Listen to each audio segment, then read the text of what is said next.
യേശുവിലേറ്റവും പ്രിയമുള്ളവരെ, ഇന്ന് അനുഗ്രഹവെള്ളി വലിയ സന്തോഷത്തിൻ്റെ ഒരു ദിവസമാണ്. രാവിലെ തന്നെ അനുഗ്രഹം സ്വീകരിക്കാനുള്ള ഒരുക്കമാണ് നമ്മളെല്ലാവരും. പ്രാർത്ഥിച്ചൊരുങ്ങണം, എങ്കിൽ കർത്താവ് അനുഗ്രഹിക്കും. പ്രത്യേകിച്ച് ഈ അനുഗ്രഹവെള്ളിയിൽ നമ്മുടെ എല്ലാ നിയോഗങ്ങളും ദൈവസന്നിധി സമർപ്പിച്ച് പ്രാർത്ഥിക്കും. കർത്താവ് നമ്മെ അനുഗ്രഹിക്കും. Praise the Lord. മറക്കരുത്. എന്നാൽ ഇന്നത്തെ അനുഗ്രഹവെള്ളിയുടെ നിയോഗം മക്കളില്ലാത്ത ദമ്പതിമാർക്ക് വേണ്ടിയാണ്. അതുപോലെ വീണ്ടും മക്കളെ ആഗ്രഹിക്കുന്നവർക്ക് വേണ്ടിയാണ്. ഇത് അച്ഛൻ ഒരു കുടുംബത്തെ കാണിക്കാം. എനിക്ക് ഏറെ സന്തോഷമുണ്ട്. ഈ കുടുംബം വിവാഹം കഴിഞ്ഞിട്ട് ഈ സഹോദരിക്ക് 13 വർഷം കഴിഞ്ഞ് മക്കളുണ്ടായില്ല.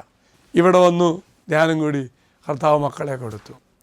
ഒരു കുഞ്ഞിനെയായി മകൾ ചോദിച്ചത് 2 കുഞ്ഞുങ്ങളെ കൊടുത്തു. വീണ്ടും കുഞ്ഞുങ്ങളെ ലഭിച്ചിട്ട് ഇപ്പോൾ 13 വർഷമായി. പിള്ളേർ അന്നത്തെ കൊച്ചുകുട്ടിയെടുത്ത് വലിയ പിള്ളേരായി നിൽക്കുക. സാക്ഷ്യം പറയാൻ വന്നതാ. പ്രിയമുള്ളവർ, ഇതുപോലെ നിൻ്റെ ജീവിതത്തിലും നിൻ്റെ കുടുംബത്തിൽ ആർക്കെങ്കിലും മക്കളില്ലാത്ത അവസ്ഥയാണെങ്കിൽ ഇന്ന് വരണം. അച്ഛൻ പ്രത്യേകം അവർക്ക് വേണ്ടി പ്രാർത്ഥിക്കാം. എന്നിട്ട് നിങ്ങൾ ഇവിടെ പ്രാർത്ഥിച്ച് കിട്ടിയ കുട്ടികളെ അച്ഛനെ കൈ തരണം. അച്ഛനെ അത്ഭുതത്തൊട്ടിൽ സമർപ്പിക്കും. Praise the Lord. നോക്കിയേ, സാക്ഷ്യം പറയാൻ വന്നതാ. ഈ കാണുന്ന സഹോദരിമാരൊക്കെ ഇവിടെ ഒന്ന് പ്രാർത്ഥിച്ചു, അവർക്ക് കുഞ്ഞുങ്ങളെ കിട്ടി. ആ ഒരു സന്തോഷം ദൈവത്തോട് സമർപ്പിക്കാനും ദൈവത്തിന് നന്ദി പറയാൻ വേണ്ടി വന്നാണെങ്കിൽ നീ ഇന്ന് സ്വപ്നം കാണണം. നിൻ്റെ കുടുംബത്തിൽ ഒരു പക്ഷേ മക്കളില്ലാത്ത ആരെങ്കിലും ഉണ്ടെങ്കിൽ നീ പറഞ്ഞയക്കണം.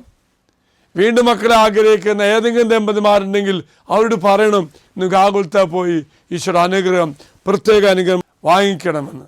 ഓർക്കുക പ്രിയമുള്ള സഹോദരി സഹോദരന്മാരെ. പിന്നെ ഒരു കാര്യം ഓർക്കണേ, മക്കളില്ലാത്ത ദമ്പതിമാർക്ക് വേണ്ടി മാത്രമൊന്നുമല്ല നിയോഗം കേട്ടോ. ഇന്നത്തെ പ്രത്യേക നിയോഗം അച്ഛൻ പറഞ്ഞോളൂ. ഒന്ന് നോക്കിയ പ്രിയമുള്ളവരെ, ആദ്യം കണ്ട സാക്ഷ്യം പറയാൻ വന്ന സഹോദരിമാരെ പോലെ ഒരുവളായി നിനക്ക് മാറാൻ സാധിക്കണം. നിൻ്റെ ജീവിതത്തിലും കർത്താവ് ഉദരം തുറന്നു കർത്താവ് നിന്നെ അനുഗ്രഹിക്കും. Praise the Lord. ഹല്ലേലൂയ. ദൈവം നിങ്ങൾ അനുഗ്രഹിക്കട്ടെ എന്ന് പ്രാർത്ഥിക്കുന്നു. പ്രത്യേകിച്ച് വാഗ്ദത്ത പേടകത്തിലേക്ക് നിങ്ങളുടെ നിയോഗങ്ങൾ സമർപ്പിക്കുക. നിങ്ങൾ സമർപ്പിച്ച നിയോഗം ഇത് അച്ഛൻ ആൾത്താരിലേക്ക് സമർപ്പിക്കുന്നു. ദൈവം നിങ്ങളെല്ലാവരും അനുഗ്രഹിക്കട്ടെ എന്ന് പ്രാർത്ഥിക്കുന്നു. ഇന്നൊരു അനുഗ്രഹത്തെ ദിവസമായി മാറട്ടെ എന്ന് പ്രത്യേകം പ്രാർത്ഥിക്കാം. അച്ഛന് ഈശ്വരാശീർവാദം തരാം.